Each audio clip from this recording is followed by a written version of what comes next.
Tonight I'm reading The Fall of the House of Usher from Edgar Allan Poe, Complete Tales and Poems.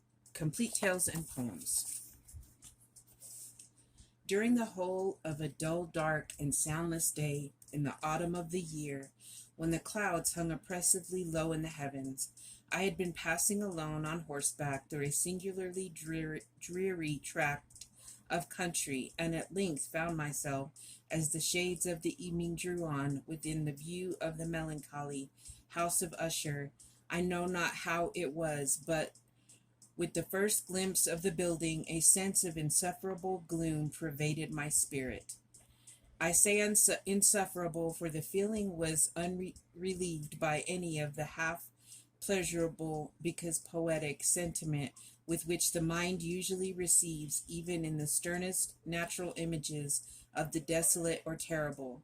I looked upon the scene before me, upon the mere house, and the simple landscape features of the domain upon the black walls, upon the vacant eye like windows, upon a few rank sedges, and upon a few white trunks of decayed trees, with an utter depression of soul, which I can compare to no earthly sensation more properly than the after dream of the reveler upon opium, the bitter lapse into everyday life, the hideous dropping off of the veil.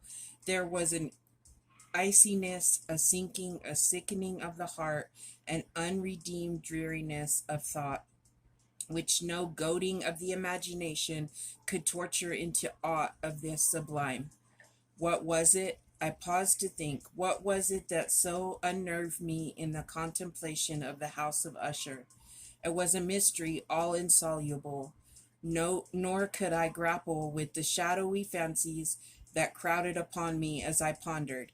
I was forced to fall back upon the unsatisfactory conclusion that while beyond doubt there are combinations of very simple natural objects which have the power of thus affecting us, still the analysis of this power lies among considerations beyond our depth. It was possible, I reflected, that a mere different arrangement of the particulars of the scene, of the details of the picture, would be sufficient to modify or perhaps to annihilate its capacity for sorrowful impression. And, acting upon this idea, I reined my horse to the precipitous brink of a black and lurid tarn that lay in unruffled luster by the dwelling, and gazed down, but with a shudder even more thrilling than before, upon the remodeled and inverted images of the gray sedge, and the ghastly tree stems, and the vacant and eye-like windows.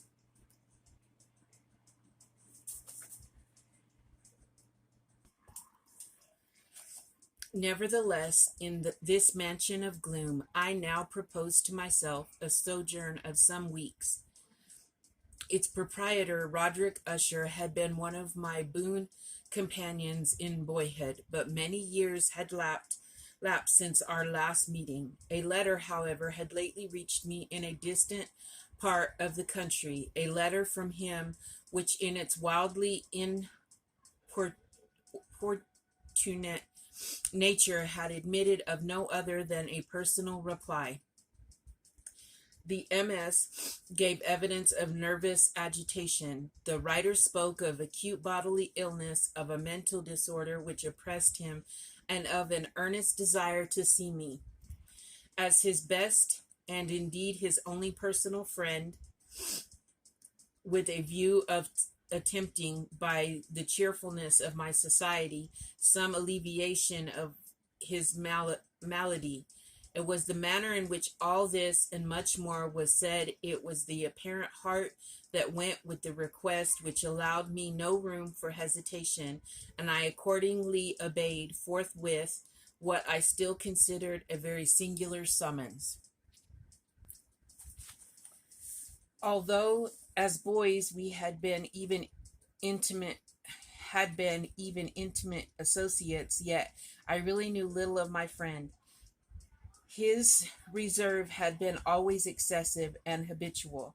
I was aware, however, that his very ancient family had been noted, time out of mind, for a peculiar sensibility of temperament, displaying itself through long ages in many works of exalted art and manifested of late in repeated deeds of munificent yet unobtrusive charity, as well as in a passionate devotion to the intricacies, perhaps even more than to the orthodox and easily recognizable beauties of musical science.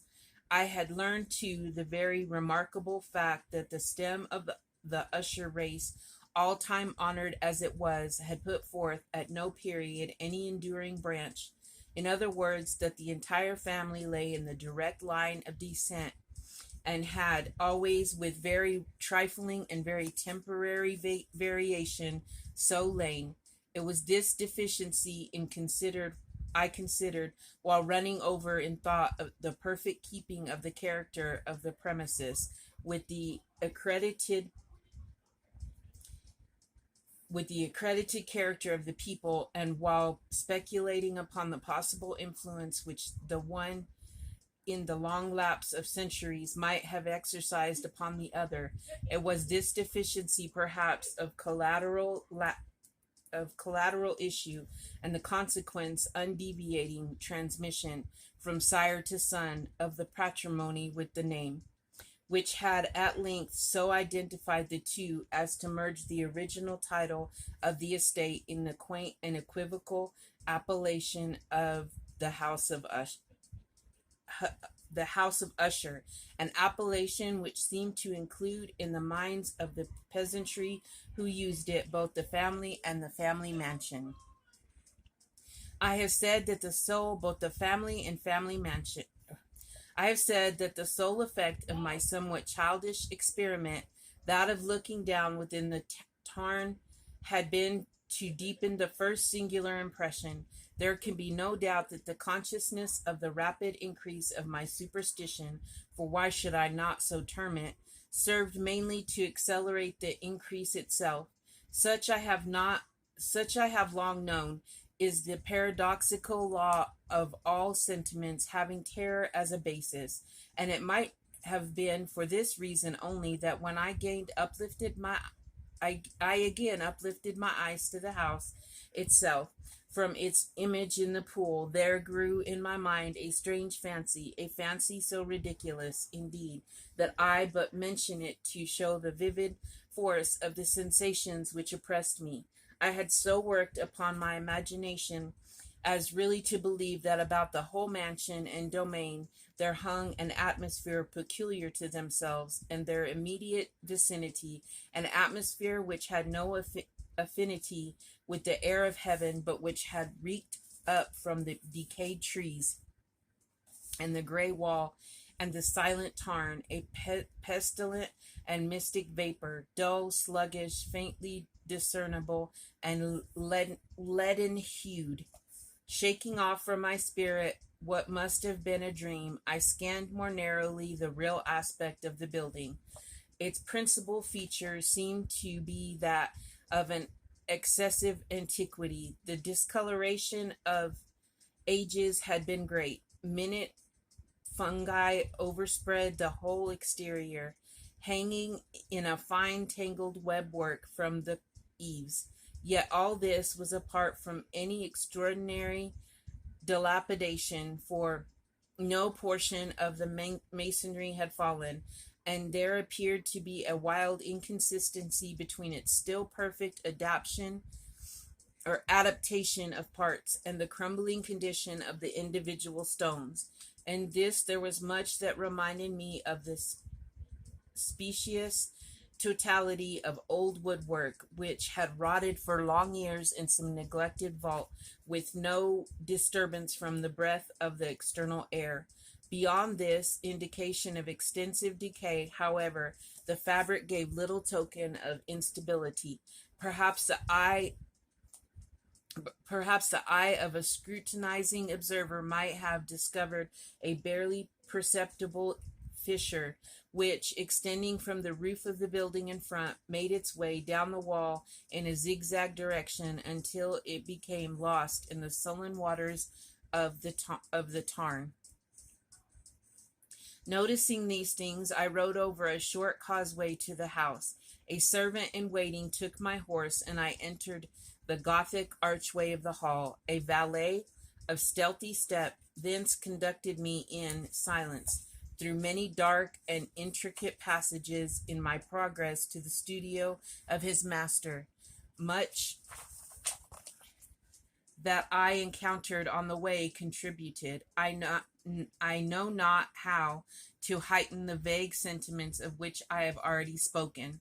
While the objects around me, while the carvings of the ceilings, the somber tapestries of the walls, the ebon blackness of the floors, and the phantasmagoric armorial armorial trophies which rattle as I strode were but matters to which, or to such as which, I had been accustomed from my infancy. While I hesitated not to acknowledge how familiar was all this, I still wondered to find how unfamiliar were the fancies which ordinary images were stirring up. On one of the staircases I met the physician of the family. His countenance, I thought, wore a mingled expression of low cunning and perplexity. He accused he accosted me with trepidation and passed on. The valet now threw open a door and ushered me into the presence of his master. The room in which I found myself was very large and lofty. The windows were long, narrow, and pointed, and at so vast a distance from the black oaken floor as to altogether inaccessible from within. Feeble gleams of encrimsoned light made their way through the trellised panes and served to render sufficiently distinct the more prominent objects around. Okay.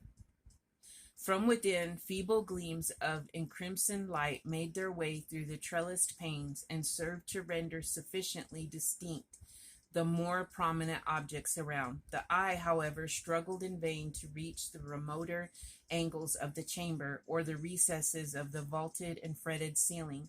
Dark draperies hung upon the walls. The general furniture was profuse, comfortless, antique, and tattered. Many books and musical instruments lay scattered about, but failed to give any vitality to the scene. I felt that I breathed an atmosphere of sorrow. An air of stern, deep, and irredeemable gloom hung over the pervaded all. Upon my entrance, Usher rose from a sofa on which he had been lying at full length, and greeted me with a vivacious warmth which had much in it. I at first thought of an overdone cordiality, of the constrained effort of the ennuyé man of the world. A glance, however, at his countenance convinced me of his perfect sincerity. We sat down, and for some moments, while he spoke not, I gazed upon him with a feeling half of pity, half of awe. Surely man had never so terribly altered in so brief of a period as had Roderick Usher. It was with difficulty that I could bring myself to admit the identity of the wan being before me with the companion of my early boyhood.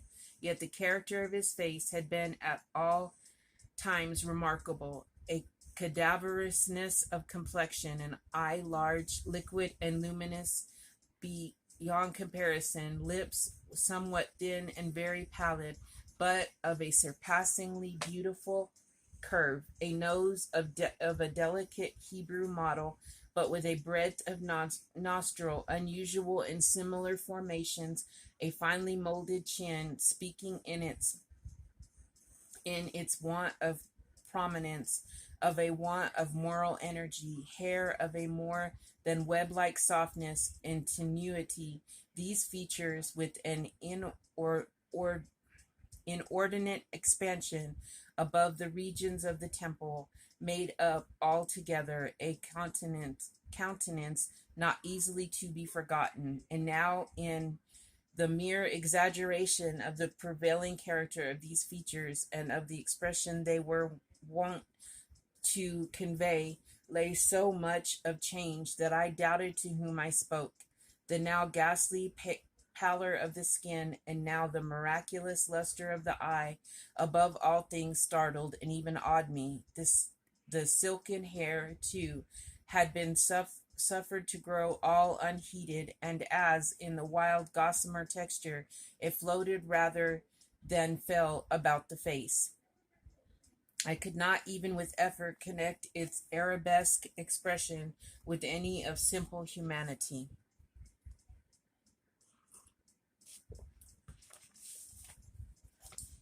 In the manner of my friend, I was at once struck with an incoherence and an inconsistency, and I soon found this to arise from a series of feeble and futile struggles to overcome an habitual trepidancy and excessive nerve agitation. For something of this nature I had indeed been prepared, no less by his letter than by reminiscence of certain boyish traits, and by conclusion deduced from his peculiar physical conformation and temperament. His action was alternately vivacious and sullen. His voice varied rapidly from a tremulous indecision, when the animal spirit seemed utterly in abeyance, to that species of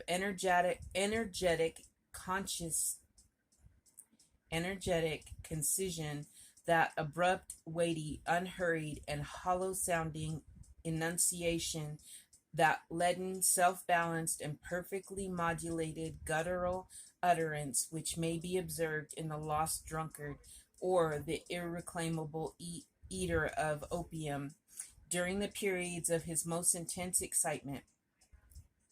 It was thus that he spoke of the object of my visit, of his earnest desire to see me, and the solace he expected me to afford him. He entered at some length into what he conceived to be the nature of his malady. It was, he said, a constitutional and family evil, and one for which he despaired to find a remedy, a mere nervous affection. He immediately added, which would undoubtedly soon pass off. It displayed itself in a host of unnatural sensations. Some of these, as he detailed them, interested and bewildered me, although perhaps the terms and the general manner of the narration had their weight. He suffered much from a morbid acuteness of the senses. The most insipid food was alone endurable. He could never only he could wear only garments of certain texture. The odors of all flowers were oppressive. His eyes were tortured by even a faint light, and there were but peculiar sounds, and these from stringed instruments, which did not inspire him with horror. To an anomalous species of terror I found him a bounded slave. I shall perish, said he. I must perish in this deplorable folly. Thus, and not otherwise, shall I be lost. I dread the events of the future, not in themselves, but in their results. I shudder at the thought of any, even the most trivial incident, which may operate upon this intolerable agitation of soul. I have indeed no abhorrence for danger, except in its absolute effect in terror. And in this pitiable condition, I feel that the period will sooner or later arrive when I must abandon life and reason together in some struggle with the grim phantasm, fear. I learned, moreover, at intervals, and through broken and equivocal hints, another singular feature of his mental condition. He was enchanted by certain superstitious impressions in regard to the dwelling which he tenanted, and whence for many years he had never ventured forth, in regard to an influence whose sorry guys, supposititious force was conveyed in terms too shadowy here to be restated, an influence peculiar, which some peculiarities in the mere form and substance of his family mansion had, by dint of long sufferance, he said, obtained over his spirit, an effect which the physique of the grey walls and turrets and the dim tarn into which they all looked down had at length brought about upon the morale of his existence. He admitted, however, although with hesitation, that much of the peculiar gloom which thus afflicted him could be traced to a more natural and far more palpable origin, to the severe and long continued illness, indeed to the evidently approaching dissolution of a tenderly beloved sister, his sole companion for long years, his last and only relative on earth. Her decease, he said, with a bitterness which I can never forget, would leave him the hopeless and the frail, the last of the ancient race of the Ushers. While he spoke, the Lady Madeline, for so was she called, passed slowly through the remote portion of the apartment, and without having noticed my presence, disappeared. I regarded her with an utter astonishment, not unmingled with dread, and yet I found it impossible to account for such feelings. A sensation of stupor oppressed me as my eyes followed her retreating steps. When a door at length closed upon her, my glance sought instinctively and eagerly the countenance of the brother, but he had buried his face in his hands, and I could only perceive that a far more than ordinary waters had overspread the emaciated fingers, through which trickled many passionate tears. The disease of the Lady Madeline had long baffled the skill of her physicians. A settled apathy, a gradual wasting away of the person, and frequent although transient affections of a partially ca- ca- cataleptical character were the unusual diagnosis. Hitherto she had steadily borne up against the pressure of her malady, and had not betaken herself finally to bed, but on the closing in of the evening of my arrival at the house she succumbed, as her brother told me at night with inexpressible agitation, to the prostrating power of the destroyer, and I learned that the glimpse I had obtained of her person would thus probably be the last I should obtain of the lady, at least while living, would be seen by me no more. For several days ensuing, her name was unmentioned by either Usher or myself, and during this period I was busied in earnest endeavors alleviate to alleviate the melancholy of my friend. We painted and read together, or I listened as if in a dream to the wild improvisations of his speaking guitar, and thus, as a closer and still closer intimacy admitted me more unreservedly into the recesses of his spirit, the more bitterly did I perceive the futility of all attempt at cheering a mind from which darkness, as if an inherent positive quality, poured forth upon all objects of the moral and physical universe in one unceasing radiation of gloom. I shall ever bear about me a memory of the many solemn hours I thus spent alone with the master of the house of Usher, yet I should fail in any attempt to convey an idea of the exact character of the studies, or of the occupations in which he involved me, or led me the way, an excited and highly distempered ideality threw a sulphurous luster over all. His long improvised dirges will ring forever in my ears. Among others, I hold painfully in my mind a certain singular perversion and amplification of the wild air of the last waltz of von Weber, from the paintings over which his elaborate fancy brooded, and which grew touch by touch into vagueness, at which I shuddered the more thrillingly because I shuddered, knowing not why, from these paintings, vivid as their image now are before me. I would in vain endeavor to educe from that than a small portion which should lie within the compass of merely written words.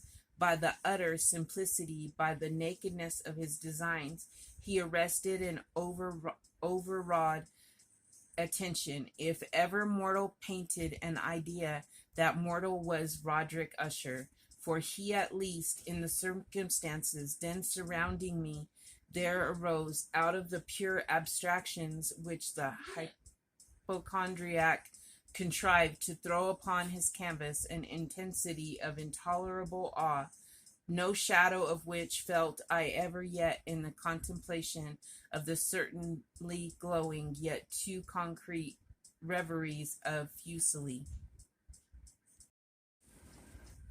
One of the phantasmagoric conceptions of my friend, partaking not so rigidly of the spirit of abstraction, may be shadowed forth, although feebly in words.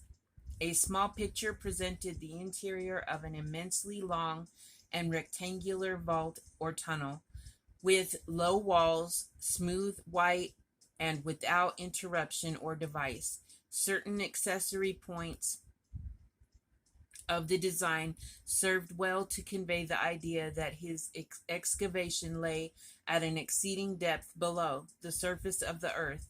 No outlet was observed in any portion of its vast extent, and no torch or other artificial source of light was discernible, yet a flood of intense rays rolled throughout and bathed the whole in a ghastly and appropriate splendor. I have just spoken of that morbid condition of the auditory nerve which rendered all music intolerable to the sufferer.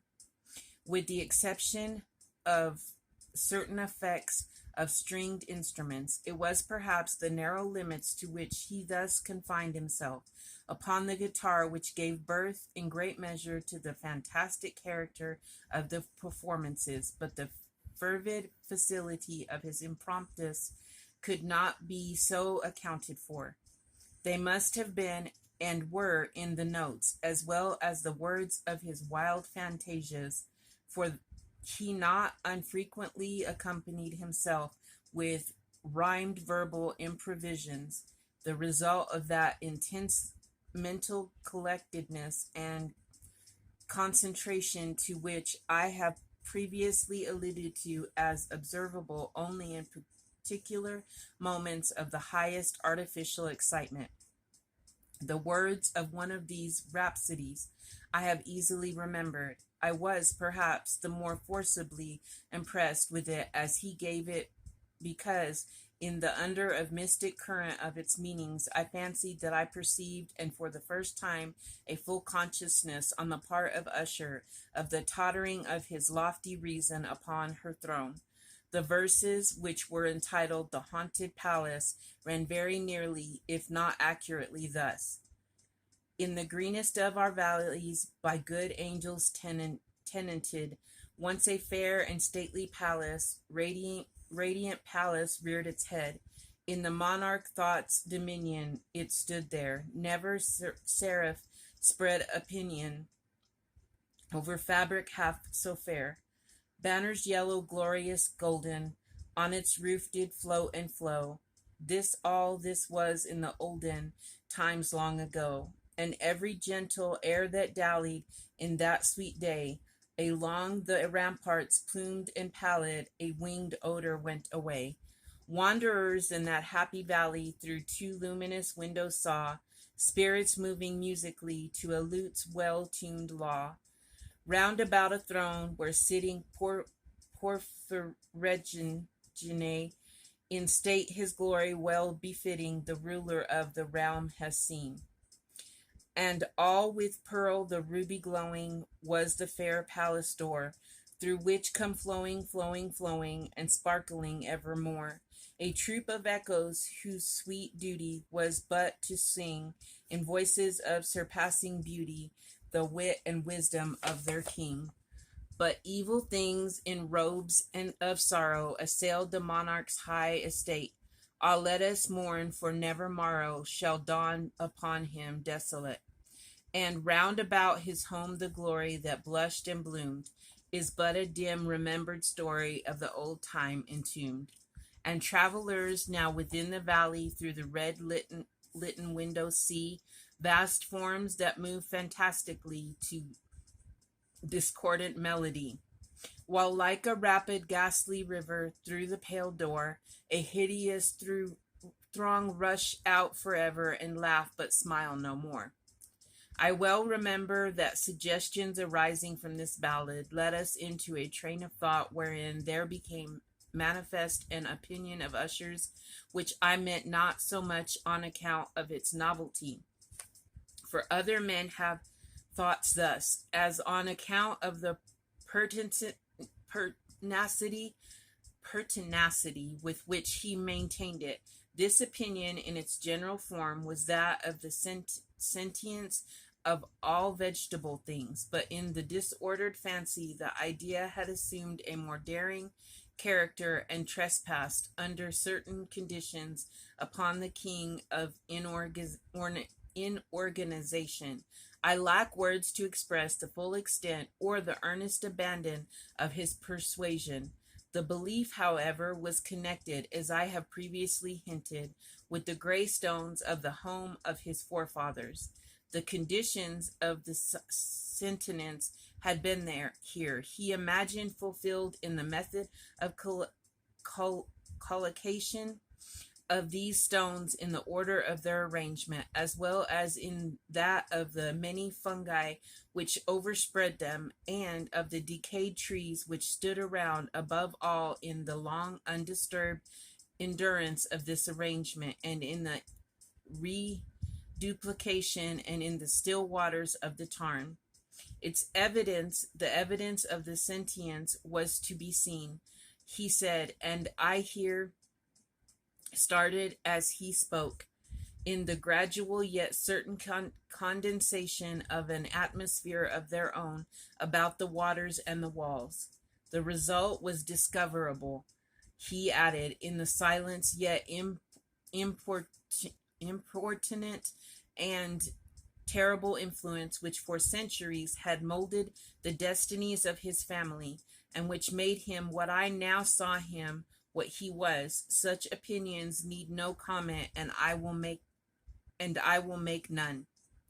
Our books, the books which for years had formed no small portion of the mental existence of the invalid, were, as might be supposed, in strict keeping with the character of phantasm.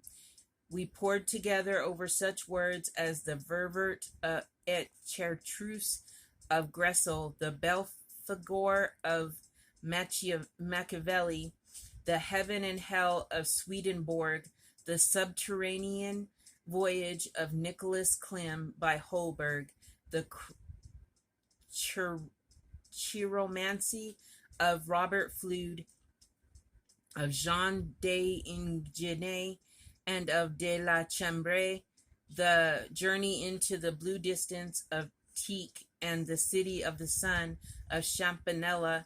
One favorite volume was a small octavo edition of the Directorium Inquisitorium of the Dominican Emeric de Giron, and there were passages of Pomponius Mela about the old African satires and Egypt and Ecipans, over which Usher would sit dreaming for hours.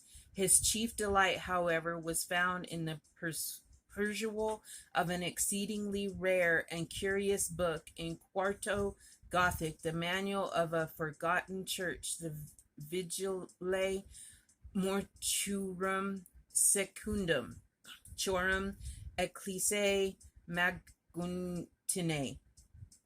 I could not help thinking of the wild ritual of this work, and of its probable influence upon the hypochondriac, when one evening, having informed me abruptly that the Lady Madeline was no more, he stated his intention of preserving her corpse for a fortnight, previously to its final interment, in one of the numerous vaults within the main walls of the building. The worldly reason, however, assigned for the singular proceeding was one which I did not feel at liberty to dispute.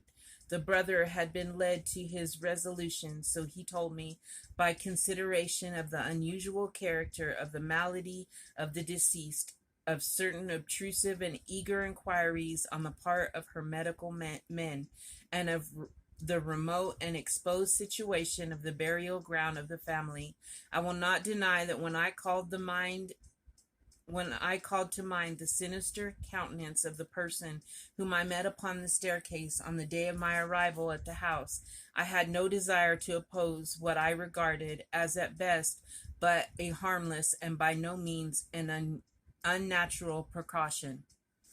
At the request of Usher, I personally aided him in the arrangements for the temporary entombment. The body having been encoffined, we two alone bore it to its rest. The vault in which we placed it, and which had been so long unopened that our torches, half smothered in its oppressive atmosphere, gave us little opportunity for investigation, was small, damp, and entirely without means of admission for light, lying at great depth immediately beneath that portion of the building and which was my own sleeping apartment. It had been used apparently in remote feudal times for the worst purposes of a donjon keep, and in later days as a place of deposit for powder or some other highly combustible substance, as a portion of its floor and the whole interior of a long archway through which he reached it were carefully sheathed with copper. The door of massive iron had been also similarly protected. Its immense weight caused an unusually sharp, grated sound as it moved upon its hinges. Having deposited our mournful burden upon trestles within this region of horror, we partially turned aside the yet unscrewed lid of the coffin and looked upon the face of the tenant. A striking similitude between the brother and sister now first arrested my attention, and Usher, divining perhaps my thoughts, murmured out some few words from which I learned that the deceased and himself had been twins, and that sympathies of a scarcely intelligible nature had always existed between them. Our glances, however, rested not long upon the dead, for we could not regard her unawed. The disease which had thus entombed the lady in the maturity of youth had left, as usual in all maladies of a strictly cataleptical character, the mockery of a faint blue blush upon the bosom and the face, and that suspiciously lingering smile upon the lip which so terrible in death. We replaced and screwed down the lid, and having secured the door of iron, made our way with toil into the scarcely less gloomy apartments of the upper portion of the house. And now, some days of bitter grief having elapsed, an observable change came over the features of the mental disorder of my friend. His ordinary manner had vanished. His ordinary occupations were neglected or forgotten. He roamed from chamber to chamber with hurried, unequal, and objectless step. The pallor of his countenance had assumed, if possible, a more ghastly hue, but the luminousness of his eye had utterly gone out. The one occasional huskiness of his voice was heard no more, and a tremulous quaver, as if of extreme terror, habitually characterized his utterance. There were times, indeed, when I thought his unceasingly agitated mind was laboring with some oppressive secret to divulge, which he struggled for the necessary courage. At times, again, I was obliged to resolve all into the more inexplicable vagaries of madness, for I beheld him gazing upon vacancy for long hours, in an attitude of the profoundest attention, as if listening to some imaginary sound.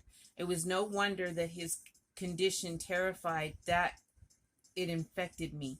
I felt creeping upon me by slow yet certain degrees the wild influences of his own fantastic yet impressive superstitions.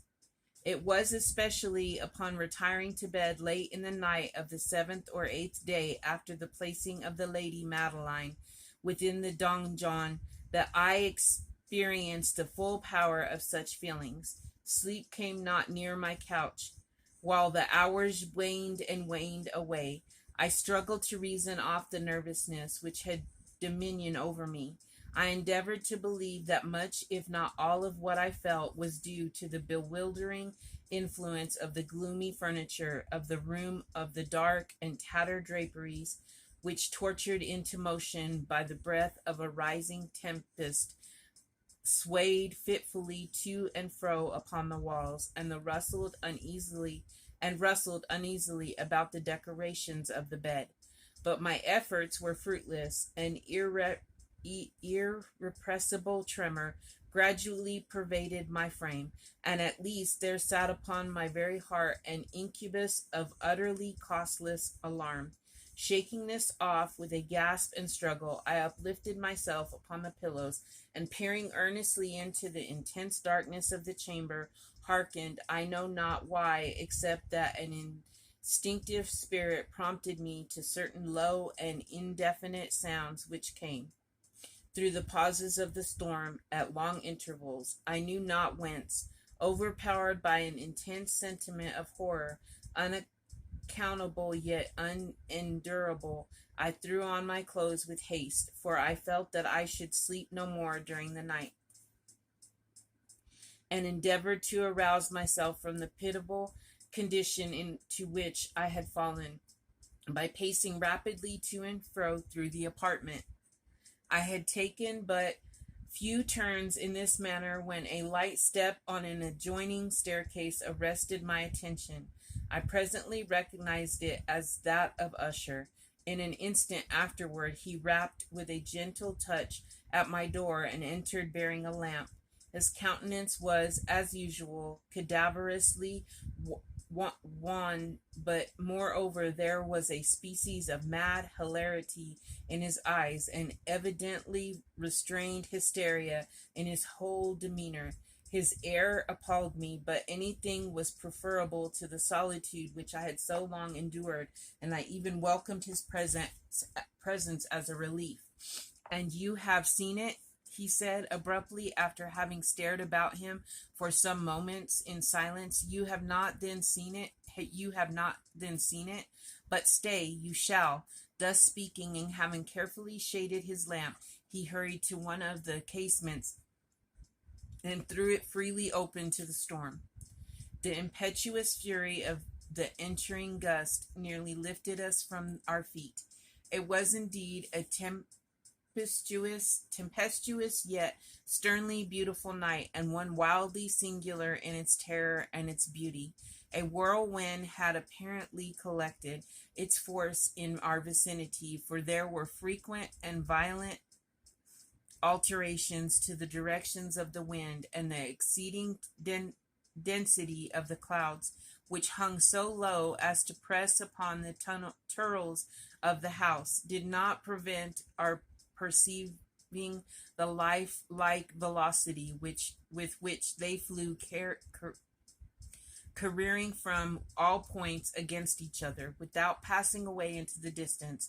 I say that even their exceeding density did not prevent our perceiving this, yet we had no glimpse of the moon or stars, nor was there any flashing forth of the lightning, but the under surfaces of the huge masses of agitated vapor, as well as all terrestrial objects immediately around us, were glowing in the unnatural light of a faintly luminous and distinctly visible gaseous exhalation which hung about and enshrouded the mansion.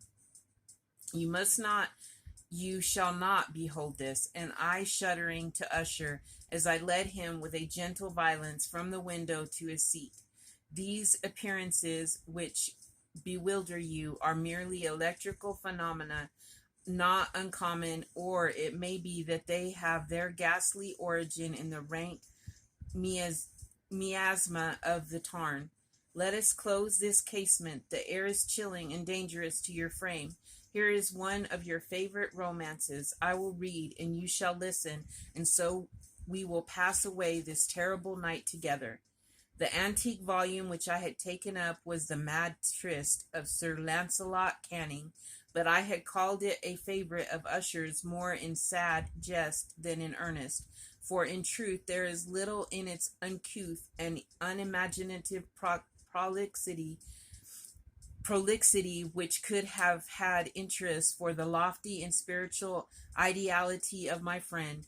It was, however, the only book immediately at hand, and I indulged a vague hope that the excitement which now agitated the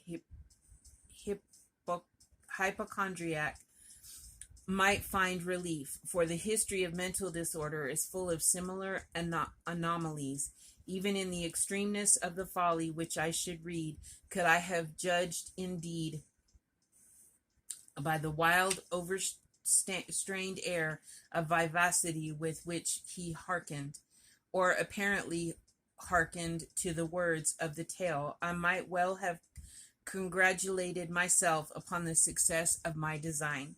I had arrived at the well-known portion of the story where Ethelred, the hero of the tryst, having sought in vain for peaceable admission into the dwelling of the hermit, proceeds to make good an entrance by force. Here it will be remembered the words of the narrative run thus: and Ethelred, who was by nature of a doughty heart, and who was now mighty withal on account of the powerfulness of the wine which he had drunken, waited no longer to hold parley with the hermit, who in sooth was of an obstinate and maliceful turn, but feeling the rain upon his shoulders and fearing the rising of the tempest, uplifted his mace outright, and with blows made quickly room in the plankings of the door for his gauntleted hand, and now pulling therewith sturdily, he so cracked and ripped and tore all asunder that the noise of the dry and hollow sounding wood alarmed and reverberated throughout the forest. At the termination of this sentence I started, and for a moment paused, for it appeared to me, although I at once concluded that my excited fancy had deceived me, it appeared to me that from some very remote portion of the mansion there came indistinctly to my ears what might have been, in its exact similarity of character, the echo, but a stifled and dull one certainly, of the very cracking and ripping sound which Sir Lancelot had so particularly described. It was beyond doubt the coincidence alone which had arrested my attention, for amid the rattling of the sashes of the casements and the ordinary commingled noises of still increasing storm, the sound in itself had nothing surely which should have interested or disturbed me. I continued the story. But the good champion Ethelred, now entering within the door, was sore enraged and amazed to perceive no signal of the maliceful hermit, but in the stead therefore a dragon of a scale and prodigious demeanor and of fiery tongue, which sate in guard before a palace of gold with a floor of silver, and upon the wall there hung a shield of shining brass with the legend enwritten: who entereth herein a conqueror hath been, who slayeth the dragon, the shield we shall win. And the Ethelred uplifted his mace and struck upon his head of the dragon, which fell before him and gave up his pesty breath with a shriek so horrid and harsh, and withal so piercing, that Ethelred had fain to close his ears with his hands against the dreadful noise of it, and like a whereof was never before heard. Here again I paused abruptly, and now with a feeling of wild amazement, for there could be no doubt whatever that in this instance I did actually hear, although from what direction it proceeded I found it impossible to say, a low, apparently distant, but harsh, protracted, and most unusual screaming of grating sound, the exact counterpart of what my fancy had already conjured up for the dragon's unnatural shriek as described by the romancer. Oppressed as I certainly was upon the occurrence of this second and most extraordinary coincidence by a thousand conflicting sensations, and which wonder and extreme terror were predominant, I still retained sufficient presence of mind to avoid exciting by any observation the sensitive nervousness of my companion. I was by no means certain that he had noticed the sounds in question, although assuredly a strange alteration had, during the last few minutes, taken place in his demeanor. From a position fronting my own, he had gradually brought round his chair so as to sit with his face to the door of the chamber, and thus I could but partially perceive his features, although I saw that his lips trembled as if he were murmuring inaudibly. His head had dropped upon his breast, yet I knew that he was not asleep, from the wide and rigid opening of the eye as I caught a glance of it in profile. The motion of his body, too, was at variance with this idea, for he rocked from side to side with a gentle yet constant and uniform sway. Having rapidly taken notice of all this, I resumed the narrative of Sir Launcelot, which thus proceeded. And now the champion, having escaped from the terrible fury of the dragon, bethinking himself of the brazen shield, and of the breaking up of the enchantment which was upon it, removed the carcass from out of the way before him, and approached valorously over the silver pavement of the castle to where the shield was upon the wall, which in sooth tarried not for his full coming, but well down at his feet upon the silver floor with a mighty great and terrible ringing sound. No sooner had these syllables passed my lips than as if a shield of brass had indeed at the moment fallen heavily upon a floor of silver, I became aware of a distinct, hollow, metallic, and clangorous, yet apparently muffled reverberation. Completely unnerved, I leapt to my feet, but the measured rocking movement of Usher was undisturbed. I rushed to the chair in which he sat. His eyes were bent fixedly before him, and throughout his whole countenance there reigned a stony rigidity.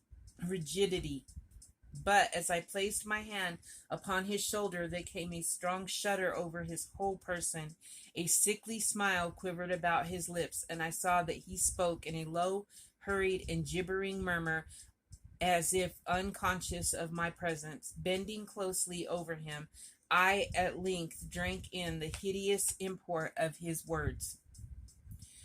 Not hear it? Yes, I hear it, and have heard it. Long, long, long, many minutes, many hours, many days have I heard it, yet I dared not. Oh, pity me, miserable wretch that I am.